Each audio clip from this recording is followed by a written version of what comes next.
Bonjour, je m'appelle Mathieu Lequen, je suis doctorant en cryptographie à Sorbonne Université et je travaille à INRI Paris au sein de l'équipe Secret.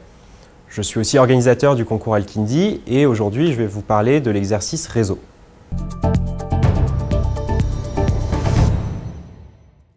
Alors lorsqu'on arrive sur l'exercice, la première chose qu'on voit c'est une grille avec un point qui peut se déplacer. Alors on clique sur les flèches pour comprendre quels sont les déplacements possibles du point et on constate qu'il y a certaines cases sur lesquelles on peut aller et certaines cases sur lesquelles on ne pourra jamais se déplacer.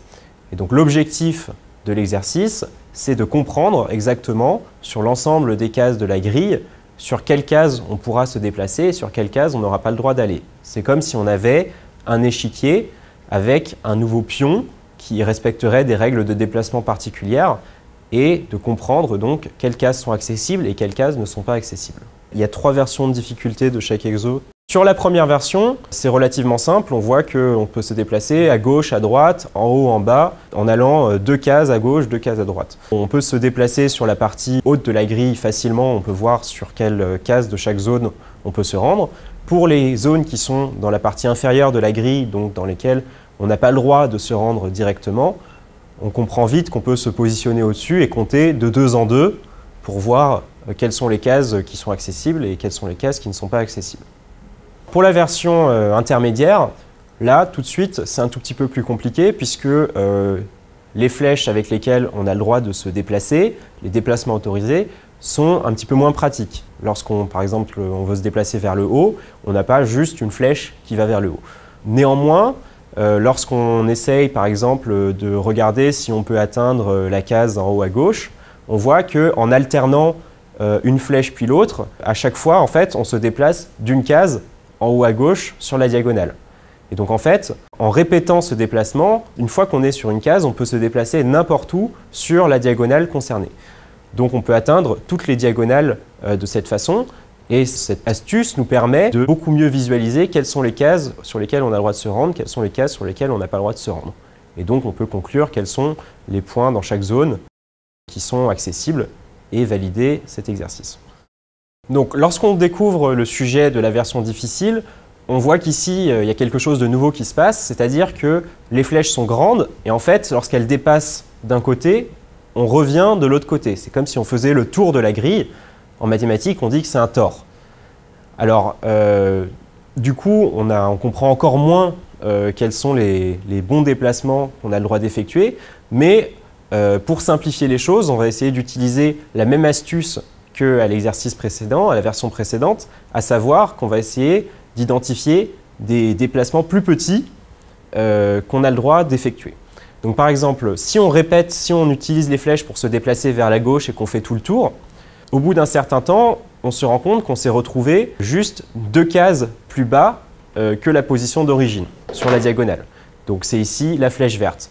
Donc en fait, on peut, en répétant cette opération, se déplacer de 2 cases en bas à droite suivant la flèche verte. Maintenant, si je rajoute encore un déplacement, je vois que je me retrouve sur la même ligne, mais 3 cases à gauche. Donc comme on voit sur la flèche grise, donc ça aussi c'est un déplacement autorisé.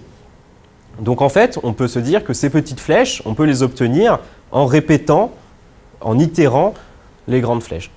Et maintenant, si j'utilise ces petites flèches, en fait, si je fais ce déplacement équivalent à la flèche grise une fois, puis 2 fois le déplacement en diagonale équivalent à la flèche verte, et puis une fois encore la flèche rouge, où est-ce que je me suis retrouvé par rapport à la position initiale?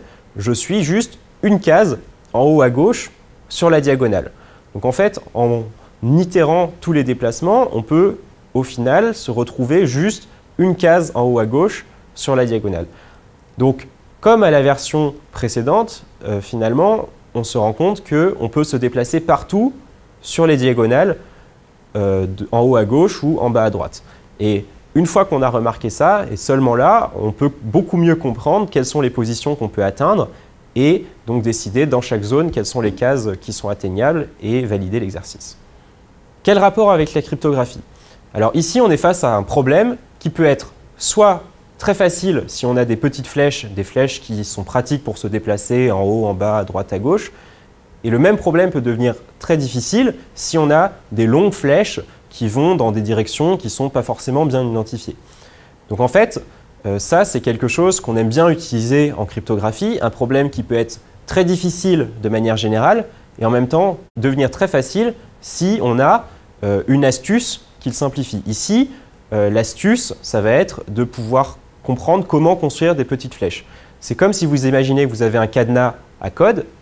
Bon, si vous ne connaissez pas la combinaison, il va falloir essayer toutes les combinaisons, ça va être difficile de l'ouvrir. Maintenant, si vous avez le secret, si vous avez la combinaison, ça va aller très vite. Ben ici, c'est la même chose et on pourrait dire que votre secret, votre combinaison secrète, c'est la connaissance des petites flèches. L'objet mathématique qu'on étudie ici s'appelle un réseau euclidien et les flèches qu'on voit ici, c'est ce qu'on appelle mathématiquement des vecteurs. Et donc la question qu'on a étudiée, c'est comment trouver le plus petit vecteur dans un réseau, c'est-à-dire la plus petite flèche sur la grille. Ça, c'est un problème qui existe, qui est étudié, qui s'appelle le shortest vector problem, donc le problème du plus petit vecteur. Donc il faut imaginer que c'est exactement le même problème que ce qu'on a fait ici, mais ça peut être sur une grille en 2 dimensions, mais aussi en 3 dimensions et dans des dimensions beaucoup plus grandes. Et plus la dimension devient grande, plus c'est difficile à résoudre. Et donc ce problème mathématique propose une alternative à ce qui est utilisé actuellement pour sécuriser nos communications et constitue peut-être le futur de la cryptographie.